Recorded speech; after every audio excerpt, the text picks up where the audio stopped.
Because the worst thing you can do is suffer one loss and then go back to not dreaming again. That is, to me, that's worse than losing money. It's losing hope. What's up, power traders? Welcome to the Money Markets and Mindset Podcast. I'm your host, stock market coach and option trader Jason Brown. And today we're talking about dreams and goals, especially as it relates to the stock market and how the stock market can help you achieve those dreams and goals. And then what happens once those dreams die before you achieve the goal, before that dream turns into an actual achieved goal. What happens to kill it? You see, when most people hear about the stock market, they see a YouTube video, they heard a podcast, or in this day and age, their friend told them about the latest AMC, GameStop type meme stock, or maybe you got started investing during the pandemic when everything was going up and you're like, man, I got to get a piece of this. And when you really break that down, why do you feel like you have to get a piece of this? Well, it's because some part of you believes that the stock market can help you achieve your dreams and your goals. You see, people come into this industry having dreams of, maybe now I can buy a house, or maybe I'm in a house, but now I can buy my dream house. Maybe I can get a car. Maybe I can get my dream car. Maybe I can, and this is a big one here, I can quit my job. That's a big one. People come in the industry like, I can quit my job. You see the stock market as a way to potentially get out of debt. You see the stock market as a way to create generational wealth. Those are big ones right there, right? Like quit my job, generational wealth, different things like that. And what's interesting about the stock market is, if you took a piece of paper and you put your dreams on the left side, right? Buy a house or dream house, car, dream car, quit your job, create financial wealth, legacy type wealth for your family. What's interesting, if you look at that side, typically when you're working your job or doing whatever you're doing, you don't necessarily see a way to achieve those dreams. So what most people do is they stop dreaming because they have equated that that's probably never going to happen. Either making this amount of money, or not just that, but it's going to take this much longer. I can only work so many hours, whatever the case may be. So most people have just resigned to stop dreaming. They stop dreaming. Maybe the people on your same level at your same job doesn't have the dream car, dream house. So you're like, well, how would that work out for me? So automatically there's some mental roadblocks there that you might not even know exist. Then along comes a new vehicle, and so you have so if we got our dreams on one side, and let's actually make a column in the middle, just kind of visualize this, and then in the middle you have vehicles, and so the stock market is a vehicle, and so you start dreaming again. You see a vehicle that can help you achieve those dreams and goals. But I think this third column is the one that most people miss. And the third column is what it's going to take to operate that vehicle and operate that vehicle at its maximum capabilities to get you your dreams and goals. And so you have these dreams, along comes this new vehicle, the stock market, and then here comes the emotion, excitement, and then we kind of stop right there at excitement. I'm going to put my $100 in, my $1,000 in, and I'm going to be rich. That's it. And we never really venture into that other column that says, what is it really going to take to achieve those dreams and goals? And so when you start to break it down, some people think, oh, I'm just going to watch some YouTube videos and that's it. I'll be rich. I'll be a stock trader. And it's like, when you look at your dreams and goals, and you look at the mass amount of people, do you really think all they have to do was watch a couple YouTube videos and they'll be rich? Probably not, or we have a ton of rich people, right? It's no different than school, right? You have to go to school, you have to study, you have to show up, you have to be in study groups, you have to connect with community, you have to go get coaching. Well, they don't call it coaching, they call it tutoring, but it should be called coaching, right? You're going to go partner with someone who knows the information, who's been there before, who maybe has passed that class, who can explain it to you, show you where you may be making a misstep. You're going to spend some hours up late at night, maybe studying early in the morning. What's interesting is we expect that in that environment with no guarantees that we'll get a job. Maybe we'll get a degree or a piece of paper that has taught us some outdated information. But when we come over to the stock market, we don't have that same expectations, yet we have way bigger goals. See, when we go to school, our dreams are like, just get a job, just get a car, hopefully save up enough to get a house. So those are our dreams. And I don't want to minimize people's dreams, but they're kind of small. You know what I'm saying? It's just like, get a job, hopefully get a car, hopefully save enough to get a house. There's never like Ferrari, dream house in there, second home in Florida. Like you usually don't equate that with like going to school, graduating, and getting your degree. But what I'm trying to show you is that for something that you don't really dream about, your big goals, your lofty goals, we put more effort into that. We're willing to commit for 4 years. We're willing to go to study hall. We're willing to get a study partner. We're willing to get tutoring. We're willing to pay for tutoring. We're willing to meet the teacher after hours. All right. So we're willing to do all these things for that. But then when we look at our dreams and goals, when we get introduced to the stock market, dream house, dream car, get out of debt, financial legacy for my kids, wealth, quit my job, vehicle, stock market, effort, or what it's going to take column, this is where we start to cheap out. I don't know if I got time. I don't know if I got time to study that stuff. I don't know if I have 1 to 2 hours a week. I'm too busy right now. I don't have time for that. These are some of the things that we hear in this industry. And it's like, wow, have you ever really just wrote down your dreams and goals on a piece of paper and then slid over to the column called, what is it going to take? Do you really think in that column under what is it going to take, it said barely study, not really have any time for this, but just try it anyway. It's going to work out. You don't have to learn anything, no coaching, no courses, just kind of wing it, watch a bunch of free videos and whoosh, there's the magic. You're rich. Legacy, dream car, dream house. Boy, that was easy.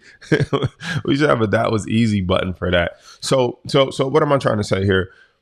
When you write your dreams and goals down and you come across a vehicle like the stock market, you have to ask yourself, what is it going to take to achieve that dream? What is it going to take?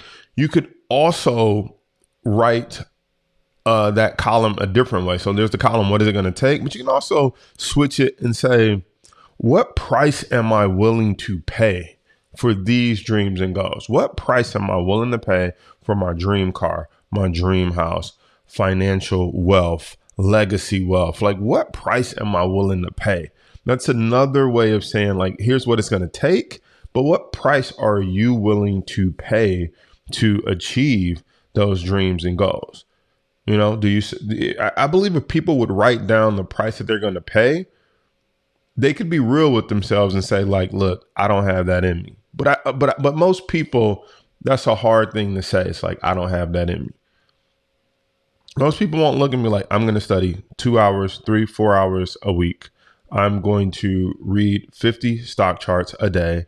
I am going to listen to these modules while I'm driving in my car. I'm going to open my laptop, my iPad while I'm on my lunch break at work. Like, most people won't pay that price, because if they write all that down, most people are like, man, I don't know if I got that in me. But most people won't be real with themselves and say that they don't have that in them.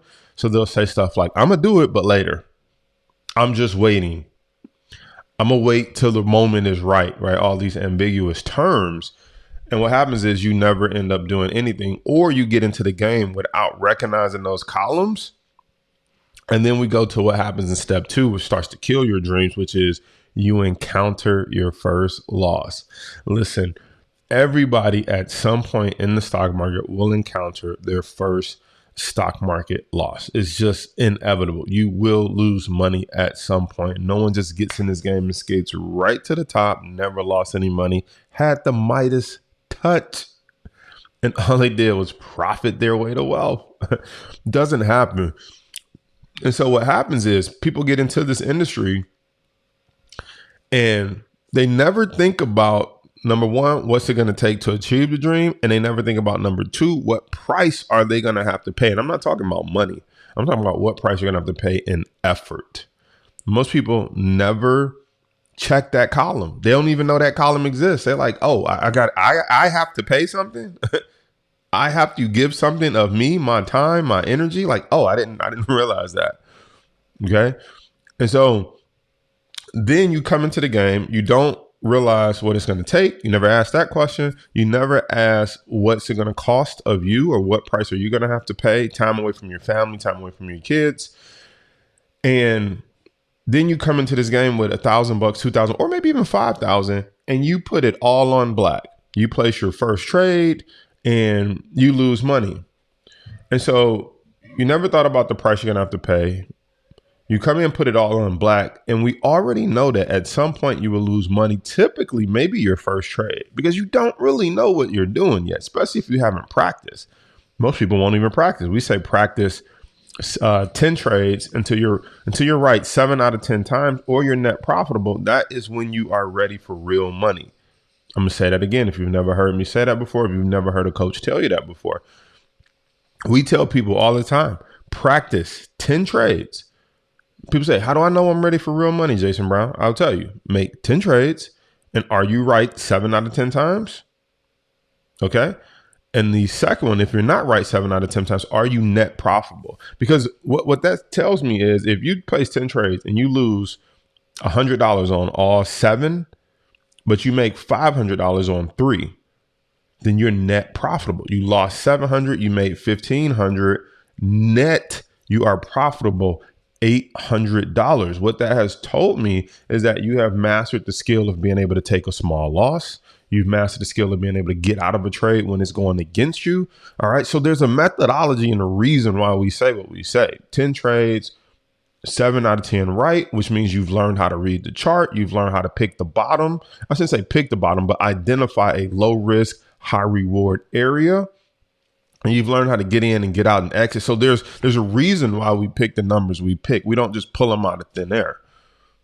And once you master those, then you're ready for real money. But what's my point? Most people come into the game, real money, never place the 10 trades. So they skipped a vital part. Well, they already skipped one vital part. They never asked, what's it going to take and what's it going to cost of me, or what price am I going to have to pay? Then they come in with real money and just go for it, never having even practiced. And then we know that we'll encounter our first loss. And so here's what happens. You come to this game, 5,000, 10,000, whatever dollars, and you encounter your first loss. And what happens is it's like chipping away at an iceberg. Chipping away at an iceberg. What do I mean by that? You have this iceberg, right? Or this block of ice, and you see someone chiseling or chipping away at it. And what happens is that that piece of ice represents your dreams. And once you take that first loss, you start chipping away at your dreams and saying, ooh, I don't know if I'll be able to buy my dream house. Chisel, chisel, chisel. You lose a little bit more. Chisel, chisel, chisel. I don't know if I'll be able to buy my dream car. Chisel, chisel, chisel. I don't know about this legacy wealth and wealth for my family, my kids. I don't know about this financial independence stuff. And you chisel your dreams away every time you lose, all the way down to maybe the stock market isn't for me. And that is the worst place to be, because you started with hope. You started with a list of all the goals that you wanted to accomplish that you didn't see a way to accomplish from however you currently make money. In comes this new vehicle. It infused hope into your life again. It infused excitement because now you see a way, an opportunity to get those dreams and goals. And then when you cheat yourself by not asking what it's going to take, not asking what price are you willing to pay, okay? And then you don't practice trading. You just come in with real money. And we know that we're going to lose money. Most likely your first trade will be a loss because it's a learning. So if your first trade is most likely going to be a loss, why wouldn't you make it a practice trade? So we come in with real money, we lose it. Maybe we lose all the money we started with, and boom, just like that, dreams chiseled away. No longer do you believe that the stock market can help you get those dreams to go. And then you say, I'm going to go back to doing whatever I was doing before this. And if you really think about what you were doing before this, is you were living a hopeless life. Ouch. I know that stings. But if you think about it, when you walk away from the stock market, you really walked away from your dreams and goals, and you really walked back into living a hopeless life. You walked back into, then your story changes. Now, I don't need that house. I don't care about that car. My job isn't that bad. I don't really want to quit it. Being in debt, everybody's in debt. All my friends are in debt anyway. We're all just going to take a while to pay off our student loan debt, our credit card debt. It's fine. And so you technically went from dreaming and you walked back into a hopeless life. And so my goal is to help you avoid sliding backwards. I want to keep you riding that high as long as possible. So how do you ride that high as long as possible? Number one, again, ask, what's it going to take? If you don't know what it's going to take, shoot me a message. Let's have a conversation about what it's going to take to be successful in this industry, because there's so many videos. It's like, oh, I just woke up, placed a trade, woo, made $10,000. Now I'm off to play with my kids and ride into the sunset today. Right? And then everybody's like, I got to join your program. Right? That's what you see on Instagram or on YouTube, right? Like, oh, look at this. Just woke up and clicked the button and made about $5,000. Easy peasy. On with the rest of my day. Right? Right? You don't see hours behind the scenes of people researching stocks. You don't see that people spent thousands of hours watching certain companies to where they do have it down packed to now where they can't just wake up and click a button, but it took them years or months of looking at the same stocks and understanding their patterns. And so what's it going to take? That's one way to avoid giving up on your dreams. What price are you willing to pay?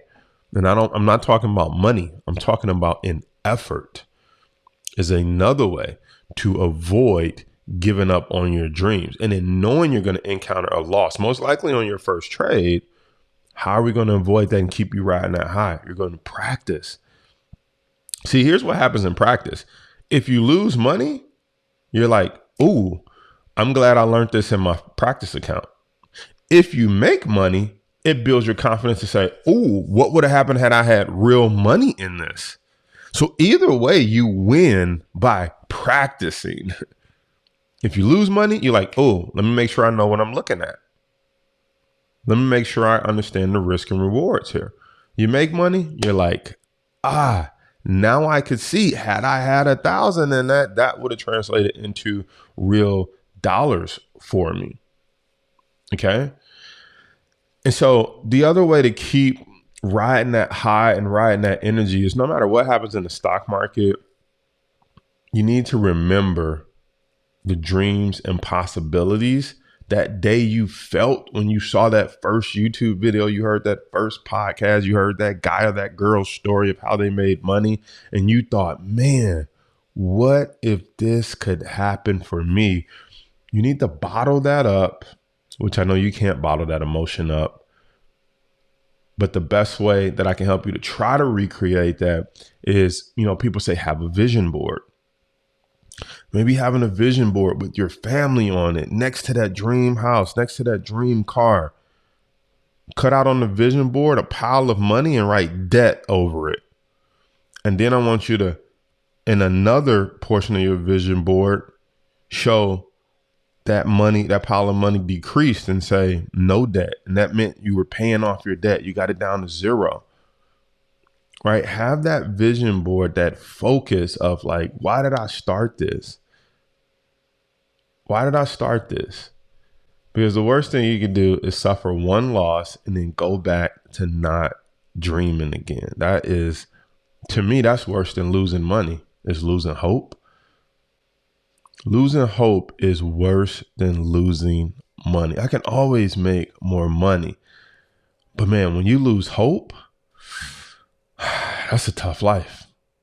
That's a tough life. When you have succumbed to this is just how it's going to be. Good for all those other people, but I'm different. It's not going to work out for me. Bad things just always happen to me. I try new things and they just don't work. That is a dangerous place to be. That's the place of no hope. Because when you have no hope, you won't even get back on the horse. First of all, when you got no hope, you won't even look for a horse. You're like, why even look for a vehicle, a horse like the stock market? It won't work for me anyway. But if you get on that horse and fall off and you lose hope, you won't even get back on the horse. You won't even entertain the thought that maybe that wasn't the right horse for you to be riding. Maybe you should have had a smaller horse. Maybe you shouldn't have been on a racehorse. Maybe you should have been on a donkey. You know what I'm saying? Maybe you should have been on a sheep or something. Like, you won't even entertain the fact that maybe that wasn't the right horse. Well, how does that equate to the stock market? Maybe that wasn't the strategy you should have been playing. Maybe that wasn't the investment you should have been taking. Maybe you should have been doing buying stock and selling covered calls. Maybe instead of just hoping things go up, you should have been buying insurance in case stocks fall. Like, you won't even entertain that you were on the wrong horse once you lose hope. That's a dangerous place to be, ladies and gentlemen. So make that vision board. Remember why you want to get in the stock market or why you're in the stock market. Number one.